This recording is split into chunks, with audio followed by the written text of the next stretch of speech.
ChatGPT và AI có thể thay thế được PT hay không và điều gì sẽ xảy ra nếu tập theo giáo án gym của ChatGPT.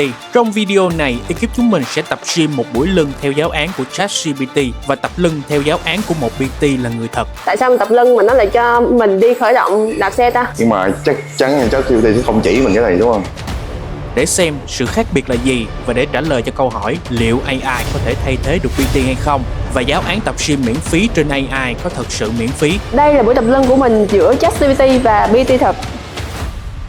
PT của mình hôm nay chính là ChatGPT. Mình lên mình xin ảnh cái giáo án buổi lưng cho nữ thì ảnh cho mình bài nè. Đầu tiên là khởi động, ảnh cho mình là đi bộ nhẹ hoặc là dốc hoặc là đạp xe tại chỗ 3-5 phút. Sau đó là khởi động xoay các khớp vai, cổ tay, gập duỗi cột sống và kéo vài set dây nhẹ. Thì mình sẽ bắt đầu bài khởi động đầu tiên. Theo PT của mình chọn đạp xe tại chỗ 3 phút đi. Tại sao mình tập lưng mà nó lại cho mình đi khởi động đạp xe ta? Chưa bao giờ ngày tập lưng nào của mình mà lên ngồi đạp xe vậy luôn á. Để mình thử coi hôm nay mình đạp xe như thế này thì lúc cô tập có khác gì với ngày bình thường mình không đạp xe không? Buổi tập này, ekip yêu cầu ChatGPT lẫn PT thật phải lên giáo án cho 5 bài tập lưng dành cho một gymer mới tập. Ekip sẽ dựa vào bộ tiêu chí sau mà chúng mình tin rằng sẽ rất quan trọng đối với một người tập gym để đánh giá ChatGPT lẫn PT thật. Đó chính là hướng dẫn đúng kỹ thuật, setup đúng máy tập, đúng bài tập và còn một số tiêu chí khác mà đến cuối video này sau khi tập theo cả hai giáo án chúng mình sẽ nói thật và có thể nó sẽ khiến bạn phải suy nghĩ lại. Dành cho những bạn lần đầu xem video này thì chúng mình là 1991 Fitness Entertainment, kênh truyền thông giải trí thực tế đầu tiên trong ngành fitness. Nếu bạn thấy nội dung này hay, hãy bấm đăng ký kênh để tiếp thêm động lực cho ekip sản xuất nhiều nội dung hơn. Bây giờ mình sẽ khởi động qua bài tiếp theo là xoay. Bây giờ mình sẽ tiếp tục bài khởi động tiếp theo là xoay khớp vai và cổ tay và gập duỗi cột sống. Chưa hiểu gập duỗi cột sống là gì nữa. Cái nhìn như là tập của ChatGPT trong đầu mình là mình phải tập như vậy thì khả. Mình chưa bao giờ tập theo giáo án của ChatGPT cả. Cổ tay ngược lại. Rồi, đến cuộc sống, gặp duỗi cuộc sống thì chắc là vậy hả? Đúng không? Mình đang hiểu đúng cái gì? Nếu như mà mấy bạn mới tập á mà vô nghe gặp duỗi cuộc sống mấy bạn sẽ làm sao ta? Bây giờ trong đây nó kêu mình là phải khởi động kéo vài set với dây ben, nhưng mà một người mới thì biết kéo cái gì? Tả được cái dây ben. Một người mới thì biết kéo cái gì với dây ben? Ok, cứ làm đi. Thì bình thường á, mình khởi động là mình có tập với dây ben trước là đúng nha. Cái này thì mình công nhận, nhưng mà đối với một người mới mà kêu là thảy cho cái sợi dây ben này để kéo thì ai biết kéo cái gì.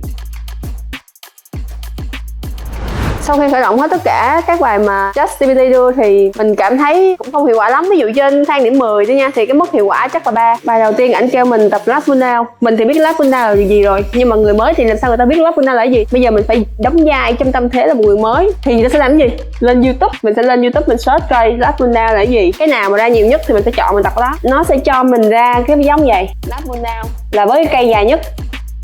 Đa phần là đều với cây dài nhất. 3 hiệp 12 đến 15 rep, nghỉ 60 giây đến 70 giây, giúp phát triển cơ xô, làm lưng thon gọn, dễ kiểm soát cho người mới. Ok, như hồi nãy mình đã tìm kiếm thì lat pull down ở đây là sử dụng cái cây dài nhất, thì ở đây là có cái cây dài nhất rồi thì mình nhìn ở trên YouTube để mình tập thôi. Nó cũng không chỉ mình cách hướng dẫn mình là phải setup máy thế nào. Ví dụ đối với mình là một cái người đã tập lâu năm, mình để cái ghế vậy mình rất khó chịu, nhưng mà một cái bạn mới vô thì mấy bạn làm sao mà biết chỉnh cái ghế này, làm sao biết cái form ngồi như thế nào là đúng. ChatGPT có nói với mình á là 12 đến 15 rep thì hai cái cuối là phải kiểu như là mệt dữ rồi đó, chứ anh không nói là có cảm nhận được hay không.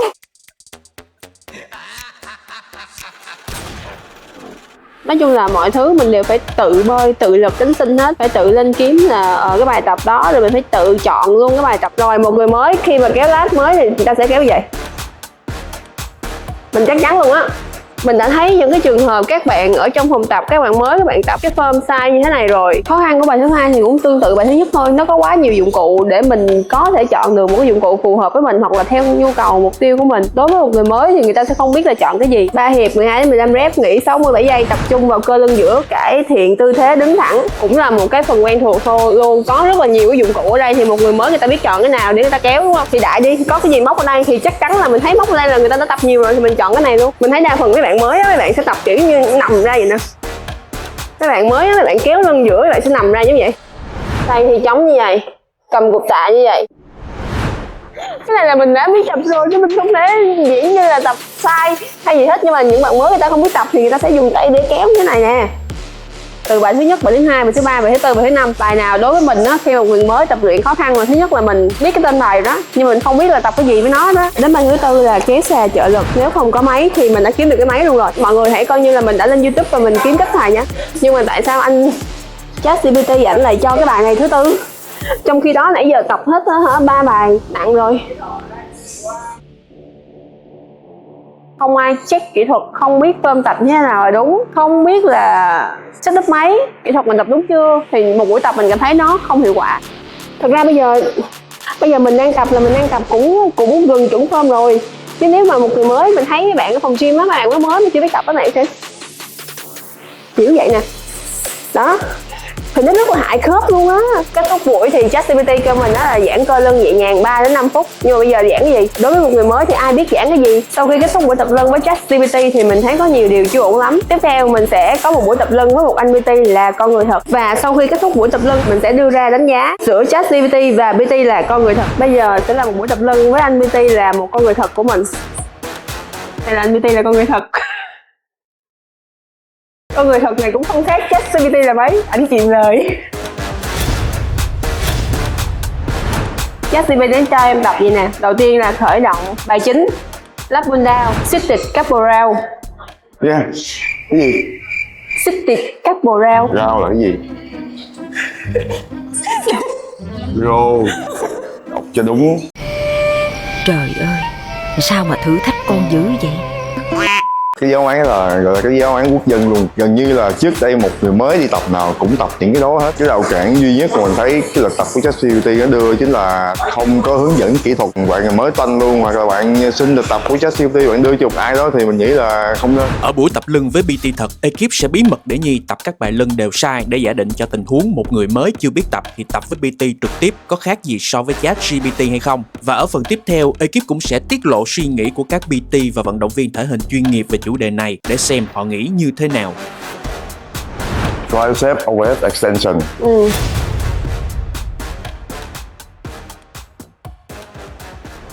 Mình cho Nhi tập cái bài đó là tricep overhead extension. Thì cái bài này nó do là cái phần khi mà mình đưa cái tay lên trời nè, cái cánh tay của mình thì cái phần tay sau của mình, nếu mình để ý nó sẽ nối dài chung với cái phần xô, cái đuôi cái xô ở đây. Mình khởi động mình tập bài tay sau khi nó nóng lên thì đồng thời là nó làm cho cả cái phần cơ xô của mình nó cũng căng theo. Thì khi đó mình đi qua cái bài kéo lat pull down với cái handle cái V3 á, nó sẽ căng cái phần lat thì dễ cảm nhận hơn được nhiều. Thì cái bài đó mình sẽ cho tập tầm khoảng là từ 3 set 12 tới 15 rep, đi hết biên độ của nó, không cần đi nặng. Lên YouTube bấm một cái tên bài á thì sẽ ra rất là nhiều bài, rất là nhiều biến thể. Thì thứ nhất là họ sẽ không biết họ đang tập cái gì, họ sẽ chọn bài nào. Thứ hai là họ không biết là cái bài lat pull down nó ghi ở đây á là đang tác động vào nhóm cơ nào, vị trí nào trên cơ. Thì mình nên có một người tập ở ngoài để người ta nhìn được coi như là mình cần cái gì, mục tiêu của mình là cái gì. Trước giờ mình chưa bao giờ khởi động như vậy hết, nhưng mà đúng là bài khởi động của anh Thịnh nó có hiệu quả thiệt nha. Sau khi vô tập thì mình sẽ cảm nhận cơ tốt hơn. Ok, bây giờ em đã xong 4 set này rồi thì bây giờ qua bài chính luôn anh hả? Lat pull down. Để làm sao để mình chọn một cái dụng cụ phù hợp với mình. Thì dựa trên mục tiêu của mình là gì? Mình muốn tập trung vào phần cơ lưng giữa. Dạ. Mình muốn tập trung vào phần cơ xô thì mình sẽ lựa cái phù hợp. Nhưng mà chắc chắn là ChatGPT sẽ không chỉ mình cái này đúng không?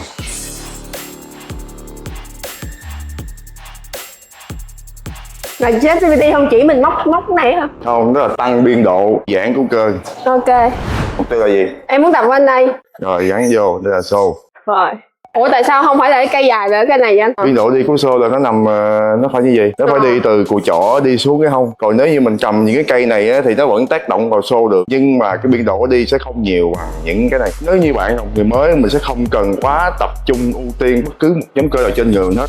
Mình sẽ tập đều hết. Xây nguyên một cái nền trước khi mà mình thêm những cái tiểu tiết nhỏ vô. Khi mà bài đầu tiên vô thẳng vấn đề là anh Thịnh đã giải thích luôn. Bây giờ là người mới nè, rồi những người sau muốn tập cái gì, chi tiết gì thì đó. Một cái vấn đề khi bạn tập với PT thì PT sẽ hướng dẫn với bạn như vậy. Ngồi thẳng.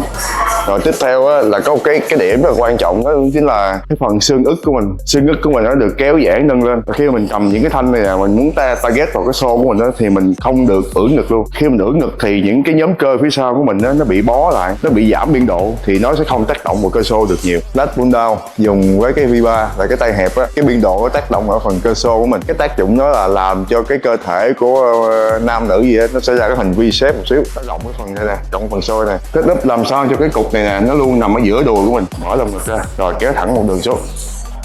Rồi thì bài này mình sẽ cho tầm khoảng là 2 set từ 8 tới 10 rep, rất là nặng tại vì nó là bài đầu tiên. Đúng rồi.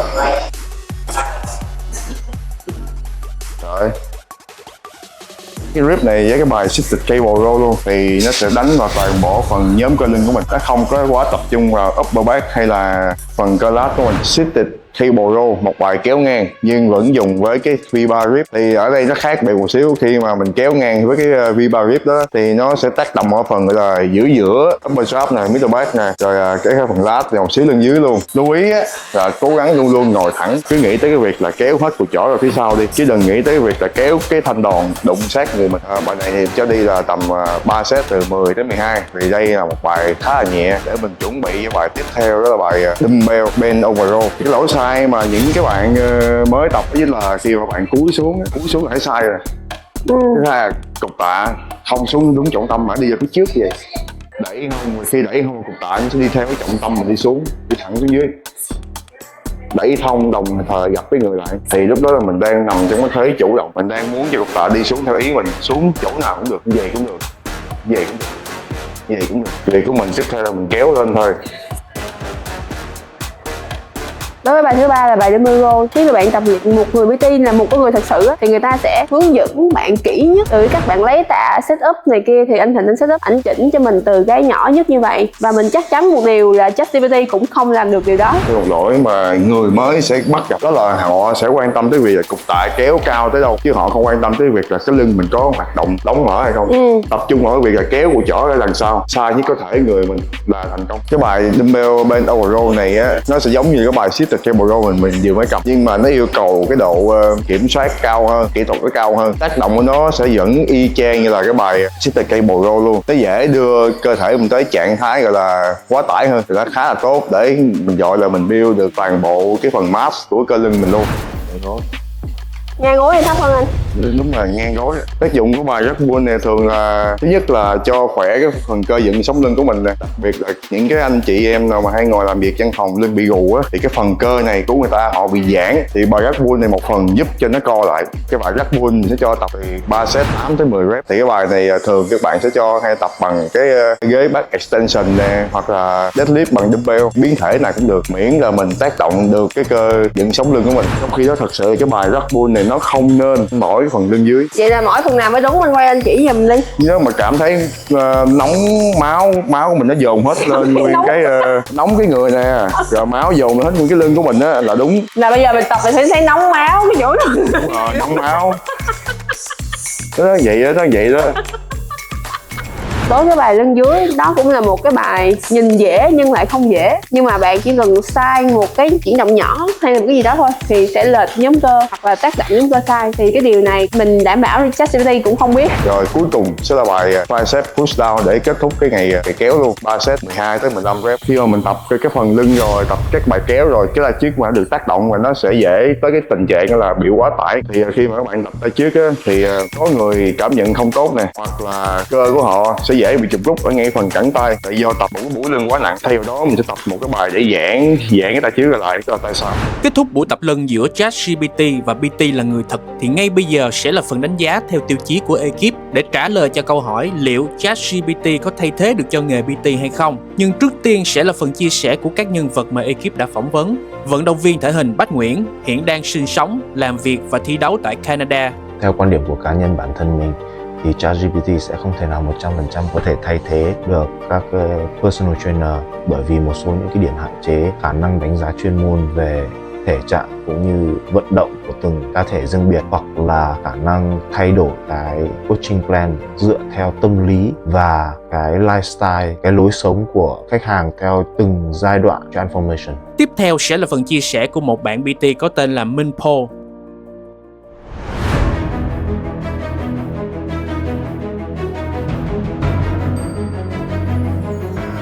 ChatGPT sẽ không hướng dẫn bạn kỹ thuật, sẽ không nhìn ra được cái lỗi sai của bạn, không có giao tiếp với bạn được như một con người bình thường. ChatGPT nó cũng có giải thích, nó đưa cho mình những cái set rep rồi tác động vào phần cơ nào, nhưng mà những cái hậu quả ở đây chính là kỹ thuật kéo của mình sẽ không được đảm bảo. Mình không biết được là cái lịch tập đó nó có phù hợp với mình hay không, nó có đúng theo cái kết cấu cơ thể của mình hay không. ChatGPT không thể thay thế được PT, tại vì có những cái mà ChatGPT nó không thể làm được thay con người mình. Sau cùng các bạn sẽ đổi lại được gì? Là một kiến thức hoặc một kinh nghiệm để khi mà các bạn không có huấn luyện cá nhân thì các bạn vẫn có thể tự tập được. ChatGPT có thể thay thế PT hay không? Đương nhiên là không, theo mình nha, theo mình là không, chắc chắn là không rồi. ChatGPT sẽ là một trợ thủ đắc lực để giúp cho những bạn tập gym tốt hơn bằng việc cung cấp kiến thức mọi lúc, mọi nơi, bất kể thời điểm nào trong ngày. Nhưng có những điều mà ChatGPT sẽ không thể thay thế được một PT thật sự. Đó chính là kinh nghiệm tập luyện với nhiều khách hàng và giúp họ thay đổi ngoại hình thành công. Và hơn hết là chịu trách nhiệm với người tập luyện. Tập với PT thì tốn chi phí, còn tập với ChatGPT thì miễn phí. Nhưng không phải cái nào miễn phí cũng thật sự miễn phí.